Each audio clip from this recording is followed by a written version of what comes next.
ሰላም ጤና ይስጥልን። ሚኪ ነኝ ከሚኪ ታቦር ኢንፎ። ለዚህ ቁም ነገር አዘል ቻናል አዲስ ከሆናችሁ ሰብስክራይብ በማድረግ ቤተሰብ ይሁኑ።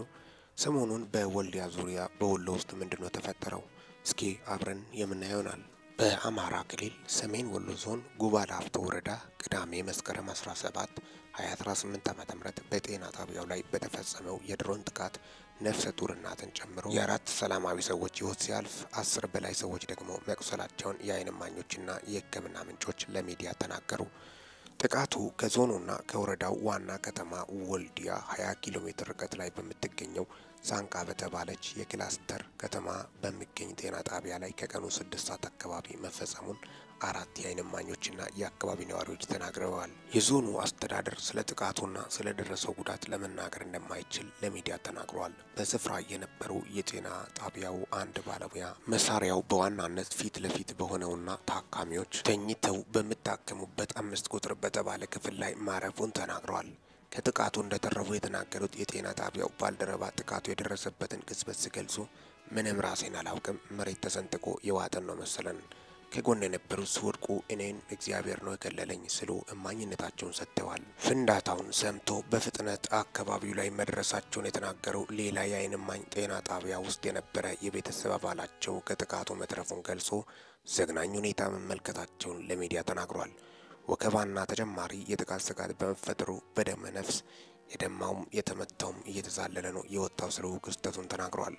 የቆሰሉ ሰዎችን ማውጣታቸውንና አስክሬን ማንሳታቸውን የተናገሩ ሌላ የዓይን እማኝ ደግሞ ለመግለጽ የሚከብድ ሁኔታ ማየታቸውን ተናግረዋል።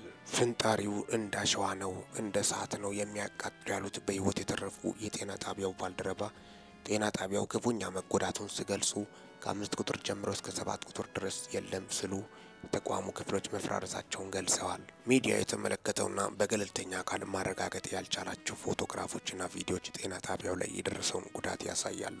የጤና ጣቢያ ባለሙያው ዓይናችን እያየ 4 ታካሚና አስታማሚዎች ሕይወታቸው አልፈዋል ሲሉ ለሚዲያ ተናግረዋል። 3 ልጆቻቸው ሲያስታምሙ የነበሩ ወላጆች መሆናቸውን ገልጿል። 2 የዓይን እማኞችም በጥቃቱ 3 ሰዎች ወዲያው ሕይወታቸው ማለፉን መመልከታቸውን ገልጾ ሟቾቹ ልጆቻቸውን ሲያስታምሙ የነበሩ እናትና አባት እንዲሁም ወደ ሕክምና ከሄዱ በኋላ ሕይወታቸው ያለፈ ለ2 ወራት በጤና ጣቢያው ተኝቶ እየታከመ ነበረ የአንድ ታካሚ አባት መሆናቸውን ተናግረዋል። የጤና ባለሙያው አራተኛዋ ሟችን ለመገላገል ጤና ጣቢያ የመጣች ነፍሰ ጡር ሴት መሆኗን ለሚዲያ ተናግረዋል። ማዋለጃ ክፍል ላይ የሞተች እናት አለች። አንዷ ነፍሰ ጡር ወልዳ ነበር። አንደኛዋ እየወለደች እያለች ነው ሞተችው። አሁን ስንሰማ አዋላጅ ነርሱም እጁን ተመቷል ብለዋል። በጥቃቱ የጤና ባለሙያ ልጅ የሆነች የ6 ዓመት ሕፃንን ጨምሮ ከ10 በላይ ሰዎች መቁሰላቸውን እማኞች ተናግረዋል።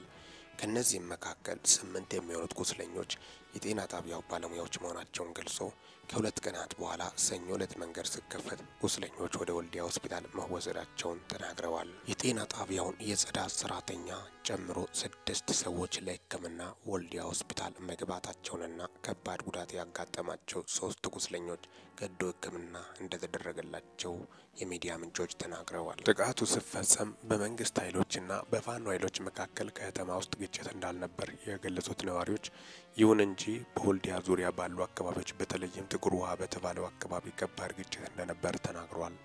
በዚህ ግጭት የቆሰሉ የፋኖ ኃይሎች ሳንቃ ጤና ጣቢያ መግባታቸውን ነዋሪዎች የተናገሩ ሲሆን አንድ የጤና ባለሙያ ከ10 የማያንሱ የፋኖ ታጣቂዎች ቆስለው በጤና ጣቢያው እየታከሙ እንደነበር ለሚዲያ አረጋግጠዋል። የጤና ጣቢያውን ባልደረባ ጨምሮ ሚዲያ ያነጋገራቸው ነዋሪዎች ጥቃቱ ቆስሎ ሕክምና ላይ የነበሩ የፋኖ ታጣቂዎችን ኢላማ ያደረገ ሳይሆን አይቀርም ብለዋል። በጥቃቱ ሕክምና ላይ የነበሩ 6 ይሆናሉ ተብሎ የተገመቱ የፋኖ ታጣቂዎች እንደተገደሉና ቀብራቸውም በአካባቢው እንደተፈጸመ ጠቁመዋል። ሚዲያ ስለ ጥቃቱ የጠየቃቸው የሰሜን ወሎ ዞን የሰላምና ጸጥታ መምሪያ ምክትል ኃላፊ አቶ ፈለቀ ጌትነት ስለ ጥቃቱም ሆነ ስለ ደረሰው ጉዳት ማረጋገጥ አንችልም ብለዋል። አሁን አካባቢው ጠላት ወይም የፋኖ ኃይሎች የሚንቀሳቀሱበት ቦታ ነው። እዚያ ላይ ምን ተፈጸመ፣ ምን ጉዳት አለ ብለው ለማረጋገጥ እኛ ከማህበረሰቡ መረጃ መሰብሰብ አለብን ሲሉ ጥቃቱ ስለመፈጸሙም እንኳን መረጋገጥ እንደማይቻል ተናግሯል። በአካባቢው የሚንቀሳቀሱ የፋኖ ኃይሎች ካለፈው ሳምንት ጀምሮ በሁለቱም የወሎ ዞኖች ዘመቻ መጀመራቸውንና ድል ማግኘታቸውን አስታውቀዋል። የአካባቢ ነዋሪዎች በዋናነት የሰሜን ወሎ ዞን ዋና መቀመጫ በሆነችው ወልዲያ ዙሪያ ላይ ከባድ ግጭት መቀስቀሱንና እንቅስቃሴዎች መስተጓጎላቸውን ተናግረዋል። አንድ የወልዲያ ከተማ ነዋሪ በወልዲያ ዙሪያ ሁለት ተፋላሚ ወገኖች ተፋጠው እንደሚገኙ ለሚዲያ ተናግረዋል።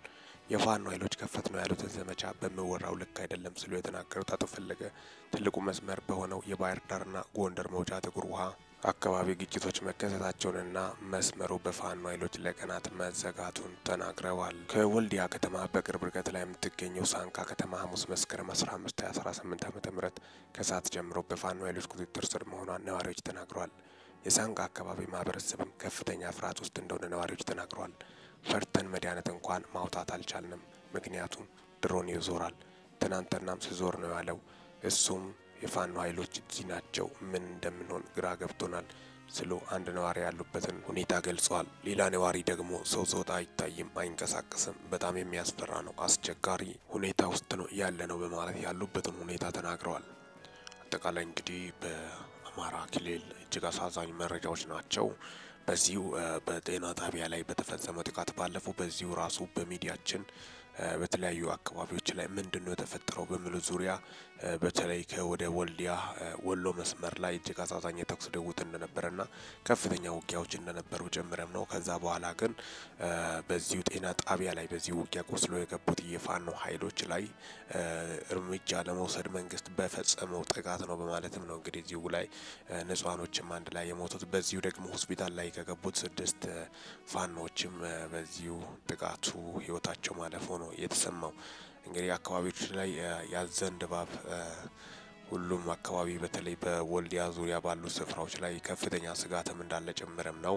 ጦርነት እስከመቼ ነው በማለት ነው በርካቶቹ ሀሳባቸውን እያነሱ ያሉት። ሁሉም ሰው በሰለጠነ መንገድ ወደ መቀመጫ ዙሪያ በማምጣት ጉዳዩን መፈታት እንዳለበት እንጂ አፈሙዝ መፍትሄ እንደማይሆን ጭምርም የእርስ በርስ ግድያና ጦርነት የትም እንደማያደርስ ጭምርም ለኢኮኖሚውም ለነፍስ ጥፋትም መነሻው እንደሆነ ጭምርም ነው። ስለዚህ አያስፈልግም ጦርነት በመነጋገርና በመወያየት ወደ መቀመጫ ዙሪያ ለሚመጣው ነገ በመቀመጫ ዙሪያ ለሚያልቀው ጉዳይ ዛሬ ለምንድነው ሰው እርስ በርስ የሚያልቀው በማለትም በርካቶቹም ሀሳባቸውን እያነሱ ይገኛሉ ማለትም ነው። በአማራ ክልል በአሁኑ ሰዓት ወደ 3ኛ ዓመት እየቀጠለ ያለው ውጊያ በአሁኑ ሰዓት የበርካቶች ነፍስ እየቀጠፈ ነው የሚገኘው። በዚህ ውጊያ ላይ ደግሞ በዚህ ጥቃት ላይ ንጹሃኖች በመሃሉ በበራሪ ጥይት በአየር ጥቃት ህይወታቸው ሲያልፍም ይስተዋላል ማለትም ነው። እጅግ አሳዛኝ መረጃዎች ናቸው። በዚሁ በጤና ጣቢያ ላይ ህይወታቸው ያለፈው ንጹሃኖችን በማስመልከት እጅግ ያሳዝናል። ደግሞም ታጣቂዎች ውስጥ ቢሆን ለምን ውጊያ ውስጥ እርስ በርስ መዋጋት መጋደል እዚሁ የመንግስት ጸጥታ ኃይሎችም ቢሆን ማንኛውም ዜጋ ኢትዮጵያዊ ነው እየሞተ ያለው። ስለዚህ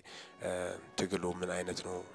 ሰላማዊ ትግል አይሆንም ወይ በማለት ነው በዚሁ በሰለጠነ ዓለም ላይ እርስ በርስ መታኮስ የግድ እኔ ማለት በሁለቱም በኩል እየተነሳ ያለው ነገር የሀሳብ መከባበር ስለማይመጣ ወደ ውጊያ የሚገባበት ሁኔታ ነው። ስለዚህ ይህን ነገር ደግሞ በሰላማዊ መንገድ መፍታት እንደሚያስፈልግ በርካታ ምሁራኖች በተደጋጋሚም ሲያነሱም ተስተውሏል። እስካሁን ድረስ አብሬያቸው ቆየሁት። ሚኪ ነኝ ከሚኪታ ቦረንፎ።